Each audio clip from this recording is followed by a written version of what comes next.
Dia bahkan mau membunuh, membinasakan saudara. Dengan narkoba, dengan penguasa hawa nafsu, bergaul bebas sehingga hidup manusia rusak, tidak ada masa depan.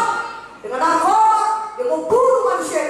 Dengan perkelahian dan lain sebagainya. Setan itu jahat, pencuri, pembunuh, pembinasa.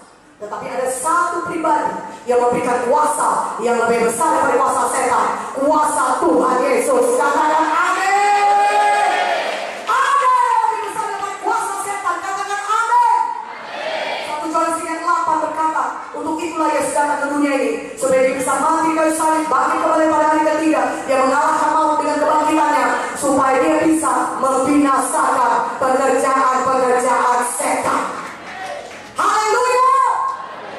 Kalau saudara percaya pada Yesus, saudara bisa menang melawan setan.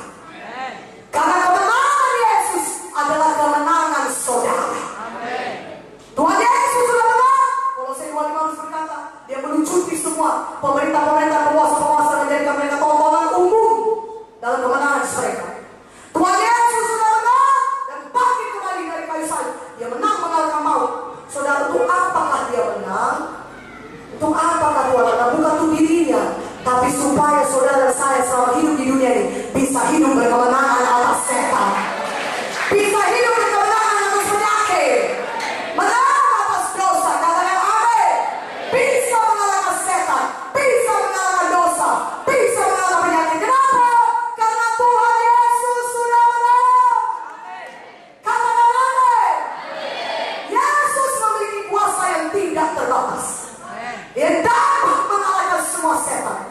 Dan dia sudah bangkit dari maut. Dan kuasa itu diberikan kepada saudara. Dan saya mau katakan kepada saudara, saudara mau mengalami kuasa Tuhan yang tidak terbatas, maka saudara harus percaya dan memiliki firman Tuhan. Katakan amin. Tuhan Yesus memang sudah ada di surga. Dia sudah naik ke surga. Tapi